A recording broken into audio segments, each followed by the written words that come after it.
welcome back to my channel. The Overland Legend is what I've called it, and what I cover, or what I've been covering so far, has been the restoration of my Series 1 107, and then I've also had quite a few classic overland trips that I've shared, and then a buyer's guide on Defenders. So still lots more to come, but there's actually, besides all the other vehicles that I've covered, there's one vehicle that I haven't covered, and I actually spend most of my time in it. I drive it basically every day, and it is currently my overlanding vehicle, and I'm actually just going to be getting it ready for a trip to Mozambique in a couple of weeks time. So I thought, what a good time to share that with you and share this vehicle with you. So I'm not sure if you can guess what it is, but what do you think it is?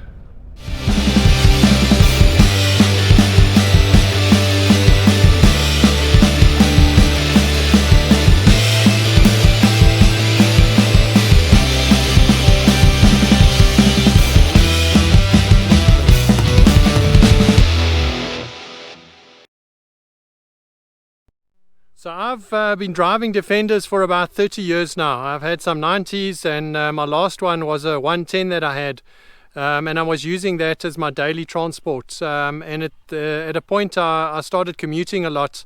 I had some long commutes, lots of traffic, and eventually that Defender, it was just a waste, and I really had to, get something a little bit more comfortable and a little bit more practical. And being obsessed with Land Rovers, I really had to look at something else. What can I get? And I've always loved the Discovery. I just thought it's such a versatile vehicle, and that's what I got. So I got a Disco 3, and owning a Disco 3, it's still a Land Rover, and it's been a love-hate relationship, just like any other Land Rover I've had. The normal relationship with a Land Rover is it's you love it because it's just so cool, but it's just not practical. It's slow, it's noisy, and this one's a little bit different, but it's also a love-hate relationship. So it's super comfortable and very quiet, and I can't complain about that. But the cost of running it, and to be honest, the worry, if something goes wrong, that's the hate part. So there's still love and hate in this relationship, as there would be with any Land Rover. And okay, so this is a 2009 Discovery TDV6 S model, and I got it at about 50,000 Ks. I was really lucky to buy it from someone that I knew, and it had a full service history. And was very well looked after, so I was really lucky to get it. It was 4 years old when I got it, and I still remember when I went to fetch it. I went down to Durban. I got it in Durban, and I drove it back, and I tell you what, the grin on my face driving it back, I'll never forget that. It was such a nice experience, and especially after so long in Defenders, you just can't believe how comfortable it was. And I thought, I could drive forever in this thing. I'm never going to get tired, and that was the nice thing with the Discovery, and it's been like that ever since. I've really enjoyed owning it, enjoyed driving it, and it's been around a lot. I've taken it on a couple of trips, and I use it for when I go cycling. I can fit my bike in the back. And it's just so useful, and I've actually managed to maintain it a lot myself. I was a bit worried about that, with all the electronics and everything. Will I be able to do it? But I've managed to do most of the maintenance myself, certainly the basic servicing, and then some of the simple maintenance. The more complicated stuff, I've farmed that out to some other guys. But I've managed to keep it in good condition. I've had it now for 9 years. And I've kept full record of all the maintenance. So that's what I want to share with you now.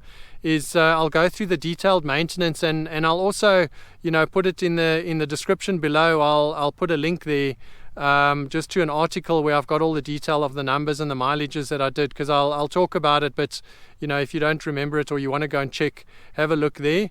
And then at the end, I'm going to share with you what the cost is, and also what my verdict is on owning this vehicle.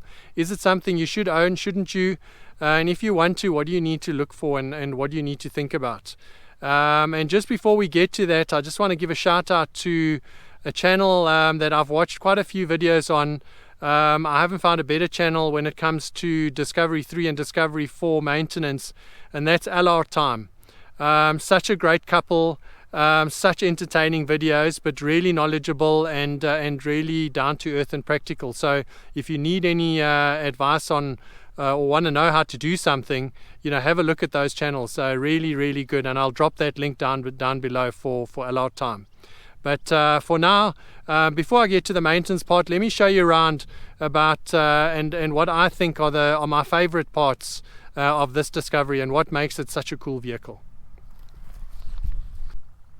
I mean, the most obvious thing for me on this Discovery, and it's for the Disco 3 as well as the Disco 4, is just the way it looks, the proportions, the purpose, the purpose-built style and functionality that it's got.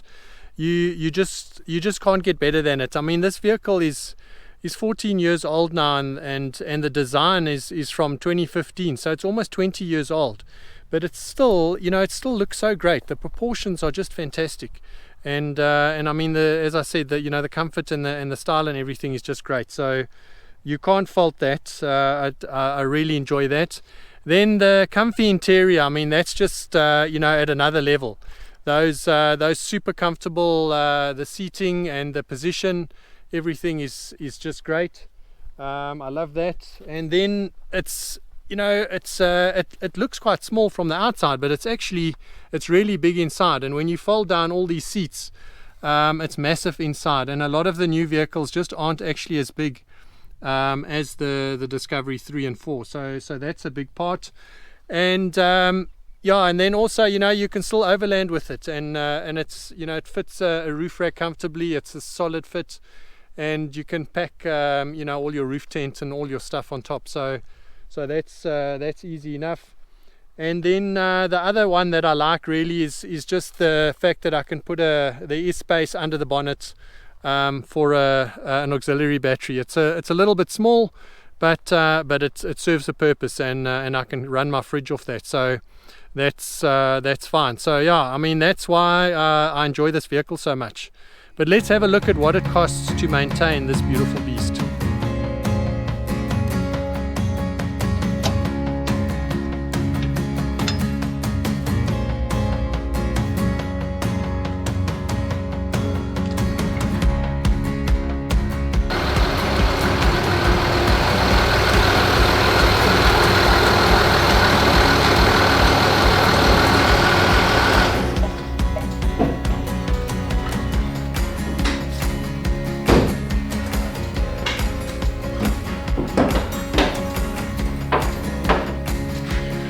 This vehicle is 14 years old now, and I've done 220,000 kilometers in it, and in total it's done 270,000 Ks. And I have to say, it's been the most amazing drive. I've really enjoyed it, and it's been an absolute pleasure. But I've looked after the vehicle, and I don't like to have things that don't work. So whenever there's something wrong, I fix it. And I've done a lot on the maintenance and keep it going. So let me take you through everything that I've done to maintain this vehicle so far. Okay, so what I've done in terms of maintenance has been everything from the basics, which is the regular oil changes. I've changed it every 12,000 kilometers. Then the air filter and the pollen filter I've changed at 24,000 kilometers, and the fuel filter I changed at 48,000 kilometers. So that's the normal cycle that I've been keeping to, and using the specification oil. Then the transmission fluids I've changed at 110,000 and then at 240,000. And actually just before the 240,000 kilometer change, I did have a slight vibration in the car. And I knew it was time to change the transmission fluids, and when I changed them, it went away. So I think that is important to change your transmission fluids in that time, because these gearboxes and the whole transmission is quite sensitive. Then the timing belt I replaced as per the normal change, which was at 170,000 Ks. And at the time we also checked the oil pump, and I had the modified oil pump fitted, so I didn't actually have to change that. Then brake pads I've replaced at every 60,000 kilometers interval, so at 60,000, and then at 120,000 Ks for the brake discs. So I've replaced them basically twice now. Brake fluid I changed at 170,000 Ks, and then just recently at 270 again I changed the brake fluid. So that's probably sort of an average of about every 7 years, which is a little bit long, but anyway, that's what I've done. Batteries I've changed at 70,000, 140,000, and then at 250,000 I changed batteries. Front wheel bearings I replaced at 130,000 Ks. The left hand front one died, and then I changed the front wheel bearings, and then I've replaced them again now at 270,000 Ks. Again, the left hand front one was not so good, so that was replaced, and then I just replaced both. And then the rear wheel bearings were replaced at 236,000 Ks. So I replaced the rear wheel bearings. Then tires I've replaced at 50,000 Ks, then at 100,000 Ks. At 50 I just replaced 2 because that's when I'd got the vehicle. But then it's basically been every 100,000. So I replaced at 200,000, and if I look at them now, they're a bit worn. I'm going to be lucky if I get to another 100,000. I think I'm probably only going to get about 80,000 Ks or so. I've had one of the tires giving me some flat spots, so I've actually been rotating 5 tires every time. So I'd buy 5 and then rotate them, and I found one of them with a flat spot now, so I'm just rotating 4 of them at the moment. So I don't think I'm going to get to 100,000. And then that's been basically the main stuff in terms of maintenance. So I've also done quite a lot in terms of preventative maintenance. So let's have a look at that now. Okay, so then in terms of preventative maintenance, what I've done is the water pump housing. I've changed that as preventative maintenance it's been at 111,000 Ks I changed it, and then at 270,000 Ks I changed the water housing again. It's made of plastic, and there have been problems with those. So when I changed them, there didn't seem to be any issues with it, but just to be safe than sorry, I changed it. And then I also just recently changed the oil temperature sensor on the sump. And I actually had an incident where when I started the vehicle, it was revving and then going down and revving and going down without doing anything just after I'd started it. And that is something that can happen with the oil temperature sensor. So anyway, I just replaced that. I didn't have any errors on it, but I replaced it anyway. And then I did have an air fault at a point in time, and I replaced all the air springs. That was at about 214,000 Ks. But it turns out that those air springs that I replaced, there was actually nothing wrong with them. But anyway, it was again a preventative maintenance effort that I did. So I'm happy that I did it, and I've still got some good mileage left in those new springs. Then other repairs, these are now over and above which, honestly speaking, I don't think these things should be breaking or wearing out as often as they have. But I've had to replace them because they've been problematic. So the main one has been the front lower control arms. They are notorious for wearing out. The bushes wear out, and to replace the bushes is very difficult, so you just replace the whole arm. So I've done that several times, and actually I've replaced the front control arms at 88,000 Ks, 169,000 Ks, and 226,000 Ks. I've replaced them. Then the front the upper control arms I've only replaced once. That was at 175,000 Ks. And then the steering shaft, I think it was the lower part of the column that I replaced.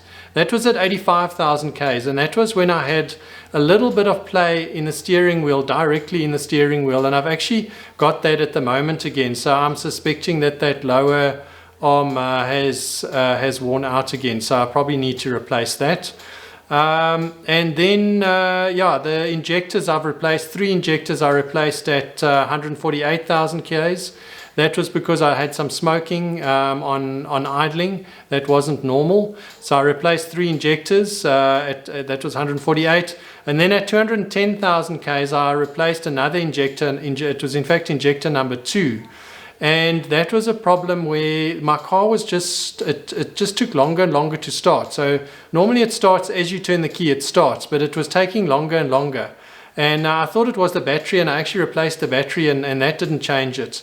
And then when I had the diagnostics done, then it showed that injector 2 was not functioning like it should. And so anyway, I changed that, and it fixed it immediately, and it was back to starting immediately as soon as you turn the key. Then also the left side shaft was worn, and that was reconditioned. And then just recently I changed the front and rear roll bar bushes, the roll bar bushes, as well as the drop links. So there's 4 of them, and I've actually got a little section that I did when I did it. And I'll show you that now. I can't believe what a difference it's this putting these bushes into the new bushes on the anti-roll bar and putting the drop links on have made. I've been driving for I don't know how long, and I've been having these knocks. It sounded like it was from the front, but I realize now it's also from the back, just on the little bumps. And I mean, I know what the knock sounds like when you on the lower control arms on the front. They they give quite a hard knock, especially when you're going down or you brake quite hard. But so these knocks were somewhere in between, and I didn't really know what they were. And anyway, then I found it was it looked like one of the drop links was loose, and so then I changed that. But I decided also just to change the swing, the anti-roll bar bushes as well. So I did everything, and I mean, the car now, it just drives like it's new. It's quiet, it's nice and smooth on the bumps, and even on the road, on the corners, it's much more stable again, because I thought there was a little bit more body roll than I'd expect, and that's gone now. So it really made a big difference. And I mean, I did it myself. It wasn't it wasn't a huge job to do. I just need the right tools, and it's a little bit finicky, but it's something that anyone can do. And I mean, I bought the parts for, I think it cost me about 1,100 Rand. So I mean, for that amount, it really is worth it. So I think if you haven't changed your anti-roll bar bushes or the drop links, and you've got 150 200,000 Ks on, it's well worth the effort, because you're going to find the vehicle's just going to be so much smoother and just going to go really nicely. So I'm really chuffed with that. Okay, then breakdown repairs. So I've had really 2 breakdowns, not such that I couldn't get home. I got home, luckily I wasn't that far from home, but both of them were the dreaded suspension fault when it went into limp mode. And the first time I had it is when I thought the air springs were a problem, but it wasn't. And it turned out that I had to change the 2 of the height sensors in front, and then also the front air valve. So I changed that, and that was at 215,000 Ks that I had to do that. And then after that I had another serious suspension fault. It didn't put me into limp mode. When I restarted it, it just went away, but it was a serious fault, not like the normal fault that you see. And that the diagnostics said that was the air compressor. So that's also something that's fairly common, either to recondition the air compressor or to replace it. So that was at 250,000 Ks, and so I replaced that at 250,000 Ks. So, and that's basically it in terms of anything major. The rest, that's basically that. Not basically, that is everything that I've done on this vehicle from a maintenance point of view. And when I look at the cost, the cost of doing that is quite interesting. Okay, so after 9 years of ownership, the total that I spent was 246,000 Rand, or 27,000 Rand per year. About half of that was normal services, wear and tear. That was 120,000, or 13,000 a year. And then the unexpected repairs, or the stuff that broke, that was 124,000, or 14,000 Rand per year. So that doesn't seem too bad when you look at the cost. Comes down to a monthly cost of 2,300 per month. for a luxury 4x4, which I don't think is bad at all. Then if you look at the total cost of actually owning this vehicle, including the purchase price. So when I purchased it for $250,000. And then if you add the maintenance costs of 120 and 124, that gives you a cost of just under 500,000 Rand, which is significantly less and easily half of what a new vehicle similar to this would cost. So all in all, not bad as far as I'm concerned.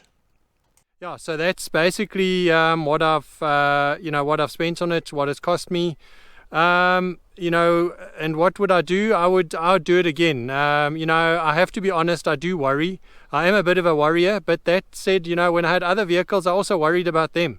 So if you're going to worry, you're going to worry, and it's really not, the best you can do is just look after it, do preventative maintenance, and then you increase your chances of having a successful ownership time. So, if I had to buy another vehicle, honestly, there's nothing else that I'd rather drive. I can't find anything that offers what this vehicle offers. The closest is obviously the new Defender, but I mean, at 3 times the cost, you just can't, I just can't justify spending that, and I'm not going to get 3 times better than what I've got. So maybe, in a couple of years' time when the price goes down, and you can pick them up second hand, or 4 years old like I got this one, maybe it's an opportunity. But I would definitely buy one again.